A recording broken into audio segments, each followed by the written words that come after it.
चे पदाधिकारी यापूर्वी देखील मला 2 वेळेस भेटले आणि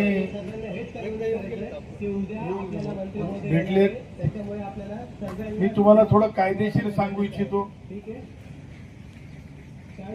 मला असं वाटतंय की तुम्ही उद्या जर मुख्य सचिवांकडे तुमची मीटिंग असेल तर तुम्ही 3 गोष्टी त्यांच्या समोर ठेवा.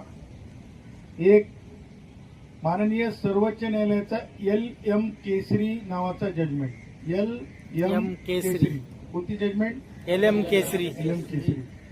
त्या जजमेंट मध्ये स्पष्टपणे सांगितलं की ज्यांचे 10 वर्ष सेवा झाली असेल त्यांना तुम्ही कायम करा.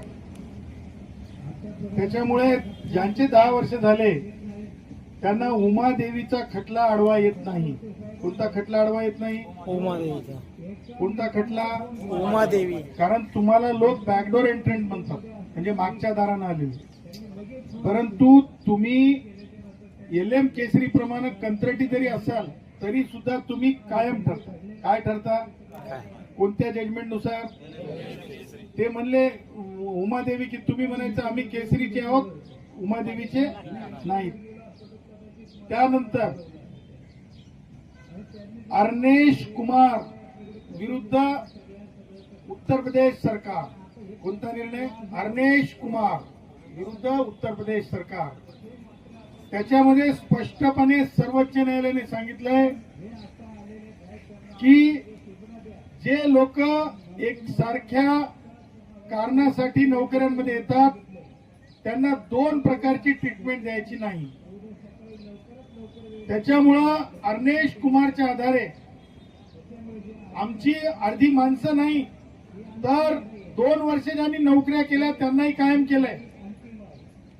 ते आहे महानगरपालिका वसई विरार, ते आहे सांगली, ते आहे उल्हासनगर. तर ह्या सगळ्या गोष्टी लक्षात घेता अर्नेश कुमारची जजमेंट आम्हाला लागू होते आणि ती भारतीय संविधानाच्या 144व्या कलमाखाली, लक्षात ठेवा, सदावर ते सांगते हा, 144व्या कलमाखाली ती बंधनकारक आहे. सरकारला कायदा म्हणून स्वीकारणं. काय बंधनकारक आहे? कायदा. 2. आता तिसरं, 2017 या वर्षामध्ये, कोणत्या वर्षामध्ये? 2017. 2017